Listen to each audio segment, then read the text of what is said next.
ہر رات ایک ہی خواب، اندھی گلی، سنسان راہداریاں اور ایک پراسرار خاموشی جو دل میں اترتی جاتی ہے۔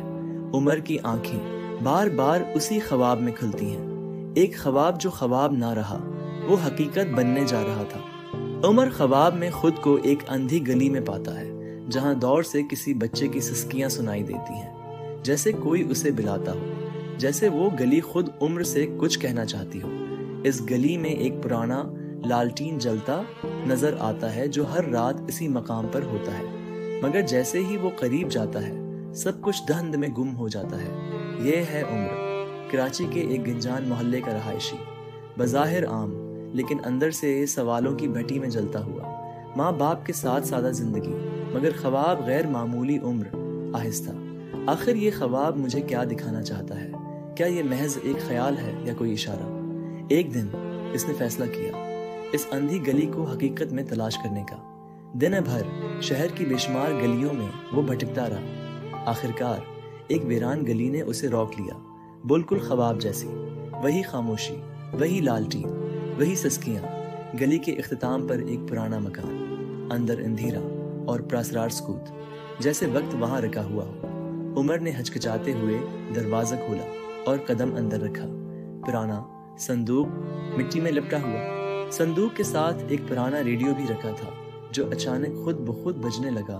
ڈائری میں لکھا تھا، ہم نے اسے چھوڑ دیا کیونکہ سچ خطرناک تھا، وہ ہمارا نہیں تھا۔ اور ساتھ ایک تصویر، عمر کی بچپن کی تصویر۔ عمر لرز گیا، کیا وہ واقعی ان کا بیٹا نہیں؟ اسی لمحے ریڈیو کی آواز پھر سنائی دی، تمہیں وہاں نہیں ہونا چاہیے عمر رات۔ عمر کو خواب آتا ہے رات خواب بدلا، اب ایک عورت کی آواز سنائی دی، عمر واپس جاؤ، وہ سچ تمہیں تباہ کر دے گا۔ مگر عمر اب رکنے والا نہ تھا، اس کی آنکھوں میں عزم تھا۔ ڈائری میں ایک نام لکھا تھا، فہمیدہ، ایک پرانی خادمہ۔ اس نے سچ اگل دیا، تمہیں دشمنوں سے بچانے کے لیے میں نے وہاں چھوڑا، تم ایک بڑے خاندان کے وارث ہو، تمہارے والدین کو قتل کیا گیا۔ کہانی میں ایک اور کردار داخل ہوا، جعفر، ایک پرانا ملازم جو جانتا تھا کہ عمر کی واپسی اس کی بربادی ہے۔ اسی نے عمر کے ہاتھ پر ہاتھ رکھا، والدین کی موت میں کردار ادا کیا تھا۔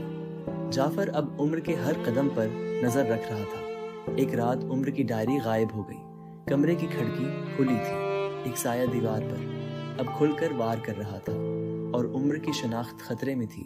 اگلے دن عمر کو ایک پراسرار لفافہ ملا جس میں ایک نوٹ تھا، وہ زندہ ہے، اندھی گلی کی گہرائی میں اسے تلاش کرو۔ عمر چونکا، کیا کوئی اور بھی زندہ بچا تھا؟ وہ شخص کون ہے؟ عمر نے مکان کی دیوار پر ایک نشان دیکھا، دیوار ہلکی تھی، اندر ایک زینہ جو نیچے تہ خانے کی طرف جاتا تھا۔ وہاں ایک لاش اور ایک آڈیو ٹیپ، تہ خانے میں ایک عجیب سا نقش بھی کندہ تھا جو کسی خاندانی نشان جیسا تھا۔ ٹیپ چلتی ہے، پہلے ماں کی آواز، پھر والد کی، ٹیپ، ماں کی آواز، اگر یہ سن رہے ہو تو جان لو سچ تم تک پہنچ گیا ہے، میں تمہاری ماں ہوں اور جعفر ہی قاتل ہے، سچ خطرناک ہے مگر تم ہی امید ہو۔ ٹیپ، وقفے کے بعد والد کی آواز، بیٹا عمر، اگر یہ پیغام تم تک پہنچا ہے تو سمجھو ہم تم سے بے حد محبت کرتے تھے، ہم نے تمہیں دشمنوں سے بچانے کے لیے خود کو قربان کیا۔ جعفر ہمیں مٹا نہیں سکا کیونکہ سچ اب تمہارے ساتھ ہے، لڑنا بیٹا سچ کے لیے، کیونکہ روشنی ہمیشہ اندھیرے سے جیتتی ہے۔ اس آڈیو میں صرف آوازیں نہ تھیں، وہ دو دل تھے جو بیٹے کو اپنی آخری سانسوں میں حوصلہ دے رہے تھے۔ عمر کی آنکھیں نم ہو گئیں مگر دل فولاد بن چکا تھا۔ اب وہ صرف ایک وارث نہیں، ایک مجاہد تھا، سچ کی جنگ کا۔ جعفر نے اپنے آدمیوں سے عمر پر حملہ کروایا، مگر اس بار عمر تنہا نہ تھا، اس کے ساتھ سچ تھا، اور سچ کی طاقت ناقابل شکست تھی۔ عمر نے فرار کے دوران ایک اور تہہ خانہ دریافت کیا جہاں مزید کاغذات اور ویڈیوز موجود تھیں۔ ایک ویڈیو میں ایک لڑکی عمر کو مخاطب کر رہی تھی، اگر تم یہ دیکھ رہے ہو تو میں تمہاری بہن ہوں، ہم دونوں کو الگ کر دیا گیا تھا۔ عمر کے ہوش اڑ گئے، وہ اکیلا نہیں تھا، اس کی بہن بھی زندہ تھی۔ تمام ثبوتوں کے ساتھ عمر عدالت پہنچا، جعفر کو گرفتار کیا گیا، خاندان کے نام پر لگا دھبا صاف ہوا، عمر کی شناخت بحال ہوئی، اور اندھی گلی کا سچ دنیا کے سامنے آیا۔ مگر سچ اتنا آسان نہ تھا۔ جعفر کے آخری وفاداروں نے عمر کی بہن کو اغوا کر لیا۔ ایک آخری پیغام آیا، سچ کی قیمت چکانی پڑے گی۔ عمر نے ان کا پیچھا کیا اور ایک سنسان فیکٹری میں خوفناک مقابلہ ہوا۔ عمر اب اپنے اصل مقام پر تھا، مگر دل میں عاجزی لیے۔ اندھی گلی جو کبھی خواب کا حصہ تھی اب سچائی اور روشنی کی علامت تھی۔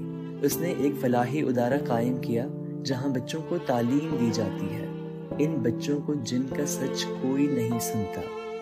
یاد رکھیں، سچ کبھی نہیں مرتا، وہ اندھی گلیوں میں بھی زندہ رہتا ہے، بس کسی عمر کی ضرورت ہوتی ہے اسے باہر لانے کے لیے